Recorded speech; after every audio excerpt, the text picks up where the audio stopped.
scream sheets tell you companies fail because they couldn't keep up. Gonk level leadership, bad products, bad timing, negative balance sheets. No more eddies for the full-time Chooms, but that CEO bonus. It's enough to run a tab at Lizzie's or a shopping spree at Corporate Plaza. In the mainstream story, they sly you with to keep Gonks trapped in a braindance loop. But if you've been paying attention, that story doesn't hold up anymore. They get processed. They're broken down into debt. Assets bought for a fraction of their value, only to get traded like eddies on Corporate Plaza. Intellectual property becomes the ultimate leverage to hedge against everything else, then sold piece by piece to whoever's waiting on the other side. Right now, as one fiscal quarter closes and another begins, that system is running at full capacity.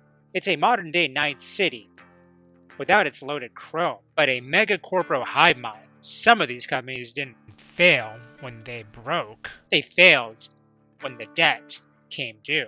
If I gotta die, rather fall into my grave, gun in hand and on fire, and not drag anyone down with me. Huh. You just discovered what it takes to become a legend. Grab your iron. Let's mobilize. Welcome to Arasaka Tower. Time to party like it's 2023. Materials are not allowed on the premises. We wish you a pleasant day. All units report. Opening fire.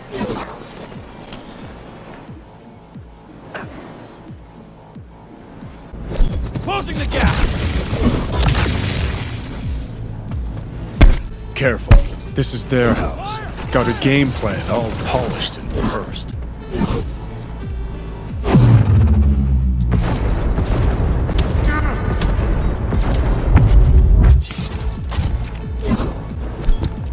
Get down!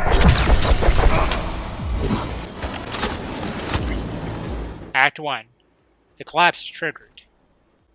Failure would take its sweet-ass time. Stores would empty out, customers would disappear. Then, slowly, company would fade away.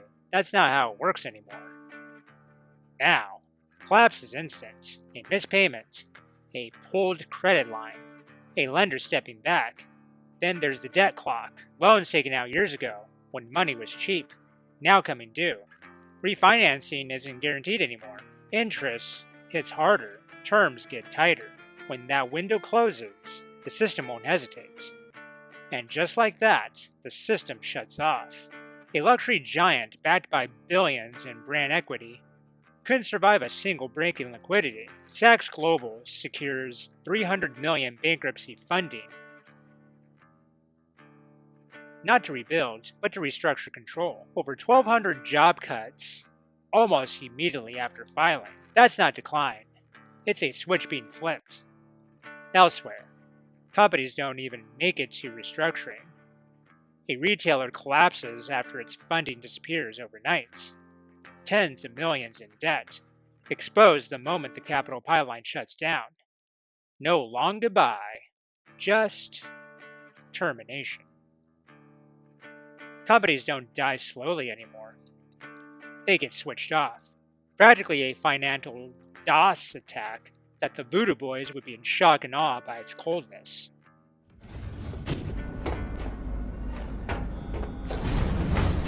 Act 2.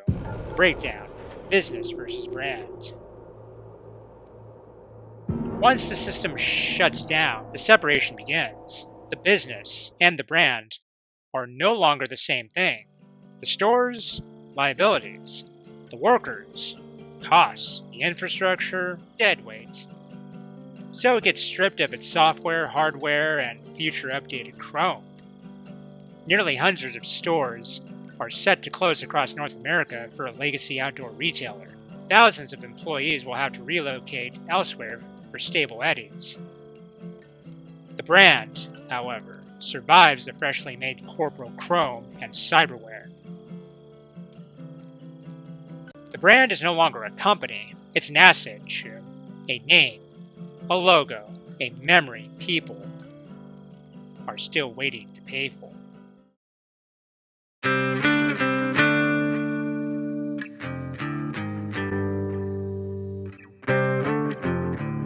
Even century-old institutions aren't immune. Locations close. Communities lose their shopping anchors. Somewhere in a portfolio, the name still exists, waiting for that buyer to rebrand it and sell themselves for profit worthiness. The stores were never the product. It's the logo, Chooms. Act 3. The Harvest.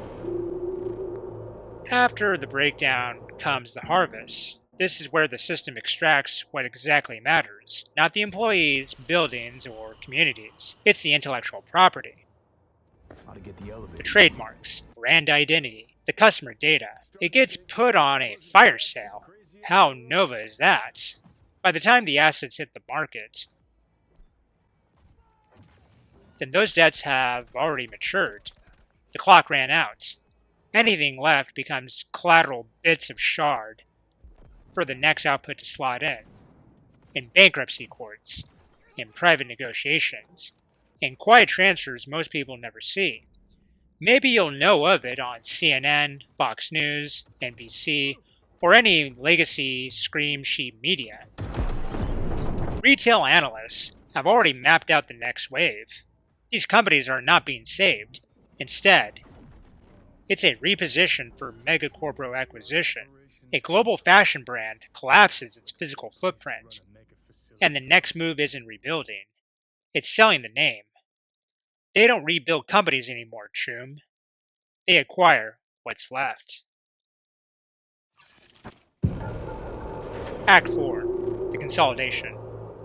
Once those pieces are collected, they don't go back into the markets. They go into portfolios, the cluster of brands where some struggle, some rise from the dead, and then some get flatlined. It all sits under the same ownership structure. A single entity now owns what used to be competing mall giants, department stores, fashion brands, and heritage labels. Different logos with the same balance sheet. This is the part where you're not supposed to notice. From the outside, it looks like a choice. Different stores, different websites, different identities. However, behind the scenes, consolidation. The brands don't compete anymore. They consolidate.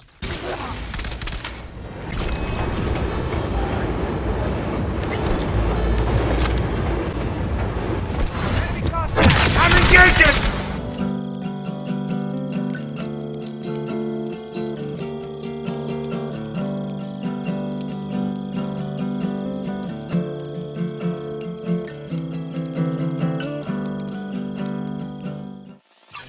Act 5. The Aftermath. This is where the story usually ends. Restructured, repositioned, making a comeback. That was never the full picture, Chooms. What doesn't come back is everything that made the company real. The workers who lost their jobs, the stores that anchor communities, the ecosystems built around those locations.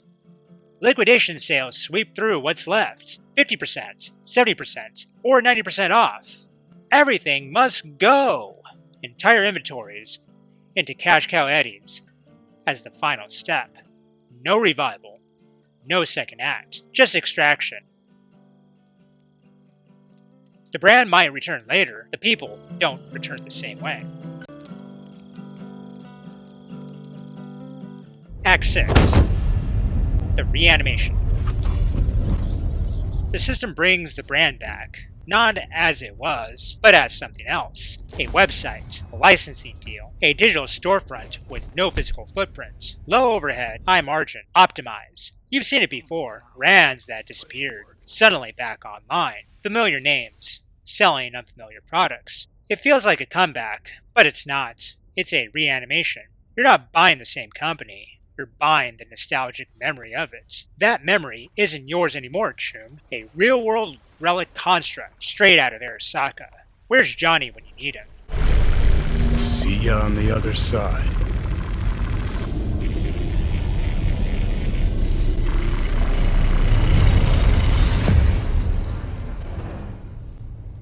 Conclusion.